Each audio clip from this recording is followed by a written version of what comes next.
Well, so you were in China during most of your years when you were seeing battle stuff Yes. go on, right? So you were part of two-man radio operating teams, Right. moving around. So then, when the Japanese surrendered, you were still in the service, right? Yes. 1945 in August, Yes. right? I think sometime in October or something of the sort, some of us were selected to go into Hankou, but our job was to go in there and to take the weapons from the Japanese, from the soldiers, and discard them, get rid of them. So they set up several warehouses in Hankou, and there was 50 of us came into Hankou to stay into a place they call the An Lee House, which might be comparable to the Ritz-Carlton, like you and Anita were in. Nice. Quite an elaborate hotel. But one of the we weren't allowed to carry any weapons, no sidearms of any kind, for they felt that this would be too confrontational because the Japanese still had their weapons. And it was a rather uncomfortable situation. But nonetheless, our instructions were you're not to leave the house or not to leave the hotel at any time until we leave as a group. Well, needless to say, that is a challenge to some people that aren't too bright, I guess. So I decided to leave, got me a rickshaw and went into town. And while I was traveling with my rickshaw driver, we passed another Japanese officer that was on a rickshaw with another Chinese. And so I stopped and he stopped, and I went up to the officer and I pointed to the sword and I told him I'd like to take that as a souvenir. So he said, no. He could speak enough English. He says, I get you a much better sword. And I thought that sounded pretty good. Anyhow, so it followed him out to a compound that was probably a mile or more out of Hankou. But as we're going out, they had like cyclone fences, and I could see that the soldiers were still standing there with their rifles and their bayonets. And still, although the war had ended, I started feeling a bit uneasy as we started getting away from the city. Well, anyhow, we got to this compound, this headquarters. They sent the drivers away and left me there, and I was a little bit anxious. No one knows that I've left. Anyhow, they took me upstairs to a room that had a long wooden table, and the officer that spoke fluent English, as a matter of fact, he indicated that he was a graduate of UCLA. So he spoke perfect English and sat at the table, and he said that he'd bring in the commander. So they brought in several other people and the commander. The interpreter sat on one side and the commander at the head. I sat at the other side, and he came in and asked questions of how I felt about the ending of the war. Well, I was pretty cautious and told him that I felt that all of us, Japanese or Americans, were looking forward to getting back home to our loved ones and starting a new life. And he seemed to agree with this and sort of smiled and thought that was a relatively good answer. I tried to be as calm as I could, but very frankly, I was very anxious because no one knows where I'm at. And I said, what have I done? Is this the end? Anyhow, I told him that my purpose, I just wanted a souvenir of World War II, and I wanted to take a samurai sword. And the interpreter said that the commander says he will give you his sword. And I said, well, gee, that's great. But what I didn't know is that he wanted to hand it over to me personally, and what am I going to say? We went, anyhow, to make a long story short, we went downstairs and they had about a 1940 Dodge sedan, a mini limo. It wasn't a big long car, but so we got into it, the commander, the interpreter, myself, and the chauffeur, and they knew exactly where I was staying, so they drove right straight to the An Lee house in the middle of Hankou. Well, I was, needless to say, glad that we were going back So anyhow, we got out. I got out. The interpreter got out. The commander went out. We walked up the stairs at the front of the hotel, I remember, and we entered, and it had an entrance that was kind of a open vestibule where, as you looked out across, there was a stairway that went straight up, and who was standing at the top of the stairway but our commander? Actually, it was Lieutenant Kinney.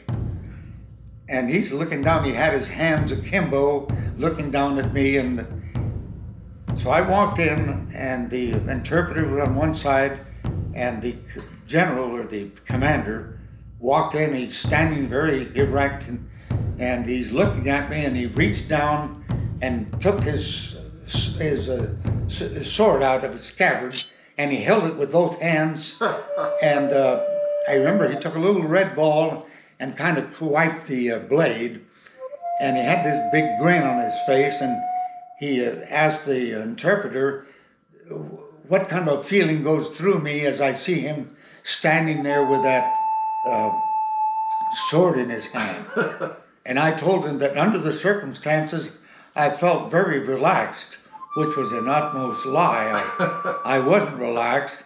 And anyhow, he went through this, took the sword down, snapped it back into its scabbard, undid it from his belt, took it in both hands, reached out and handed it to me, saluted and spun around, and they left. Well, I was flabbergasted, and of course my Lieutenant Kinney, I remember his name, Cortez, just, what in the hell was that? Well, he never took the sword away, and I did bring it home and gave it to my nephew years later. Well, that was an incident that I thought, I was probably 23 years old, and I thought to myself, how stupid can you be? Then we flew back to Kunming, stayed in China a little while, and then flew back over the hump to Bombay. Over the hump? Himalayas? Yeah, over the Himalayas. Right.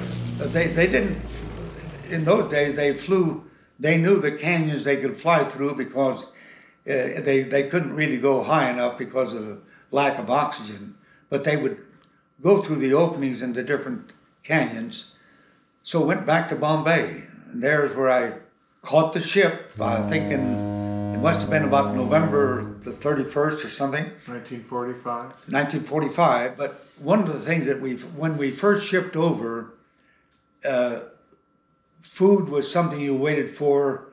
7,000 people on that ship. It was a general ship, they call it. So you know that you waited for your meals for a long time. So I told my friend Mike, I said, what we're going to do as soon as we get on board is volunteer for the galley duty. So the guy said, oh, sure, you want to help us slice hams and boil eggs and so on.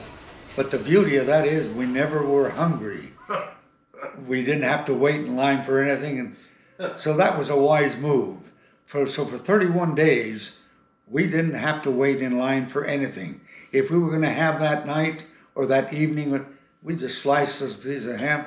You want a boiled egg, so that was one of the wise moves in our lifetime. Okay.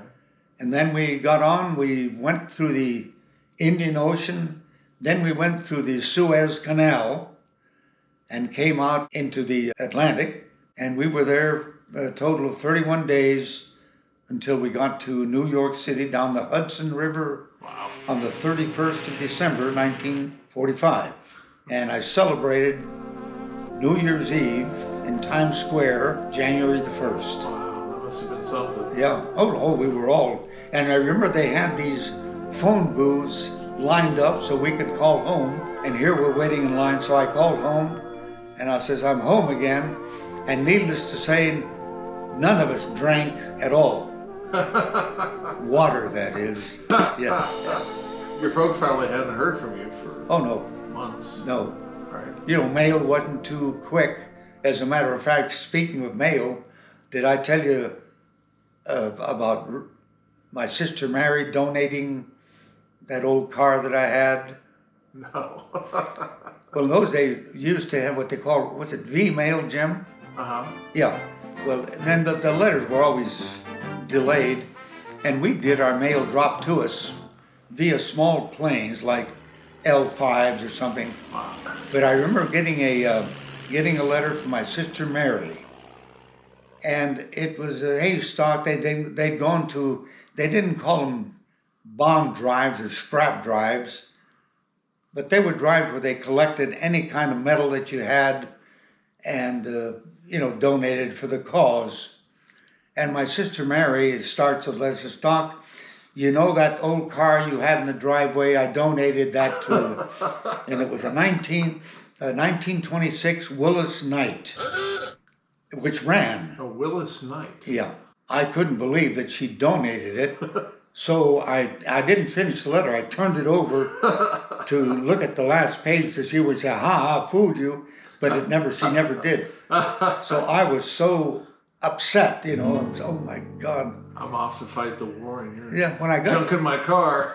when I got back home 2 years later, I'd cooled off. Yeah, but she was doing it for a good cause. She also donated a still that my father used during probation to manufacture his side income, making apricot brandy and peach brandy in just about 1931-32. Right. He was still making them because crops weren't paying off legally, but they were paying off by converting them to some kind of liquor. So, but there was a beautiful copper vat with all these curled lines that I had kept. But she donated those also. So anyhow, just those are good memories. Vivid memories. So when you came back and you were in New York, you were there a day or two or whatever. Yeah. And then you came back to California. We flew and we stopped in Palm Springs. And from Palm Springs to Camp Beale in Sacramento, where I got my discharge. And I think it was on the 8th of January, I think, Right. in 46, Right, yeah. And from there took the bus to San Francisco, and from San Francisco to Redwood City, and here we are. You were home. Yeah.